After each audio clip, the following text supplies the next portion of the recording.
જૂના તવરા મંગલ મઠના મહંત શ્રી ચેતનદાસ સાહેબના 71મા જન્મદિવસની ઉજવણી કરાઈ હતી. ભરૂચ તાલુકાના જૂના તવરા ગામે મા નર્મદા નદીના તટ ઉપર આવેલ મંગલ મઠ કબીર આશ્રમના મહંત શ્રી ચેતનદાસ સાહેબ કે જેઓ તવરા ગામને મંગલ મઠને મંગલ તીર્થ તરીકે વિકસાવ્યું છે. અહીં આવતા કબીર સંપ્રદાયના અનુયાયીઓ તથા મા નર્મદાની પરિક્રમા કરતા પરિક્રમાવાસીઓ તેઓ તનમન ધનથી સેવા કરી રહ્યા છે.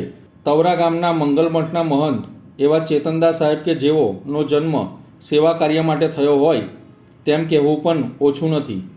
તેઓ બાળપણથી જ સેવાકીય પ્રવૃત્તિઓ સાથે જોડાયેલા છે અને હાલ તેઓ તવરા મંગલ મઠના મહંત તરીકે બિરાજમાન છે.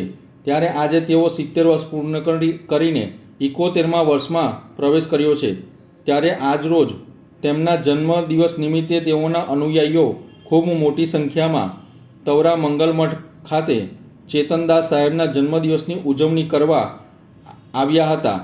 આ સાથે જ સાહેબશ્રીના જન્મદિવસ માટે વિવિધ કાર્યક્રમોનું આયોજન કરવામાં આવ્યું હતું, જેમાં ભજન, સત્સંગ તથા મહાઆરતી સહિતના કાર્યક્રમો યોજાયા હતા, જેમાં ખૂબ મોટી સંખ્યામાં તવરા ગામના ગ્રામજનો પણ સાહેબની જન્મદિવસની શુભેચ્છાઓ પાઠવી હતી.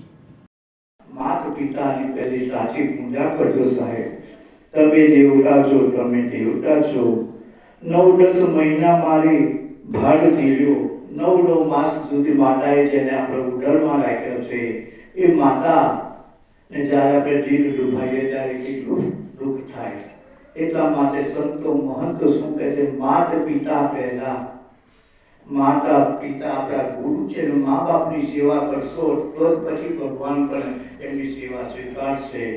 માતા પિતાની સેવા માટે રામચંદ્ર ભગવાન એક માતાના વચનને કાઢ, પિતાના વચનને કાઢ 14 વર્ષ વનવાસ ગયા.